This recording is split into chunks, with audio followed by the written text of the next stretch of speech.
बाकी जैसे आपके पापा आईपीएस ऑफिसर थे, बचपन का स्कूलिंग आपका कहाँ से हुआ है? दिल्ली से? हाँ जी, दिल्ली अच्छा, दिल्ली से। दिल्ली पब्लिक स्कूल पसंद है। तो लड़ाई झगड़ा नहीं करते थे लोग, डरे रहते हो आपसे?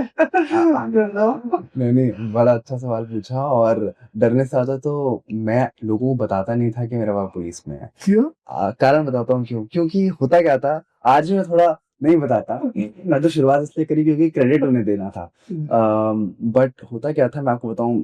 एक बच्चा, जवान बच्चा, 15-16 साल की उम्र का, जब पता लगता है कि उनके माता पिता पॉलिटिकली ब्यूरोक्रेटिकली इन्वॉल्व है, थोड़े क्या बोलते हैं, थोड़े इन्फ्लुएंशियल भी कहूंगा। एक एक जहन में, मतलब इन्फ्लुएंशियल वर्ड अच्छा लगता है क्योंकि है तो at the end of the day सरकारी नौकर, एक गवर्नमेंट सर्वेंट है। बट ऑफ कोर्स छवि भारत में कुछ और बनी हुई है। But that being said, of course मेरी दोस्ती की जो पहली जो लेवल होती थी वो मेरे माता पिता के बैकग्राउंड से होकर निकलती थी। ओके। तो मैं आपको बताऊं, मेरा स्कूल का जो एक्सपीरियंस था, मैं नहीं कहूँगा बहुत अच्छा था। कारण अच्छा। क्योंकि मेरे को लगा जितने भी मेरे दोस्त बने हैं, उनके पीछे कहीं न कहीं कोई ना कोई कारण शायद ये ऐसा था। है। तो मैं चाहता हूँ कि मेरी दोस्ती, क्या मैं जो हूँ उससे हो तो बेटर है। ओके। तो ये एक, आप कह लो, ये एक ज़हन में मेरे को लगा था। एक टाइम पे एक इवेंट हुआ था, उस टाइम पे मेरे को लगा कि ये चीज़ बहुत प्रेवलेंट है।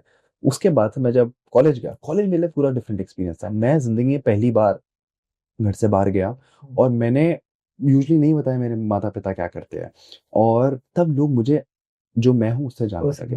होता क्या है कि जब आपके परिवार में कुछ लोग ऐसे होते हैं जो समाज में थोड़े रिस्पेक्टेड होते हैं, उससे आपकी खामियाँ छुप जाती हैं। और जी। जब आपकी खामियाँ एक बड़े जवान एक जवानी में छुप जाती है, तो आपके अंदर अहंकार आता है, और उस अहंकार की वजह से आपका विनाश होता है, जो मैं मानता हूँ। तो मैं उस बारे में बड़ा कॉग्निजेंट था बड़ी अर्ली स्टेज पे, कि अगर मेरी पहचान उनसे हो रही है तो मैं अपनी पहचान कैसे बना रहा हूँ।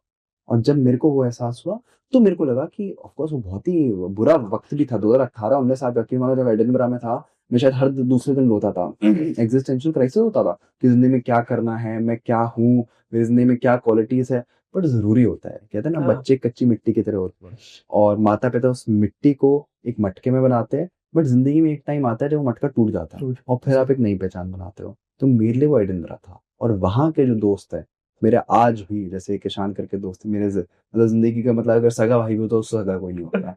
तो उसने जो सिखाया है, मेरे जो बाकी दोस्तों ने सिखाया है, वो मेरे को इसलिए सिखाया क्योंकि उन्होंने मुझे मेरी तरह जो मैं हूँ उससे एक्सेप्ट करा, और मेरे को मेरी खामियों के बारे में भी वाकिफ करा। तो ये मेरा वहाँ पे एक्सपीरियंस है, स्कूल और कॉलेज का। ट्रू।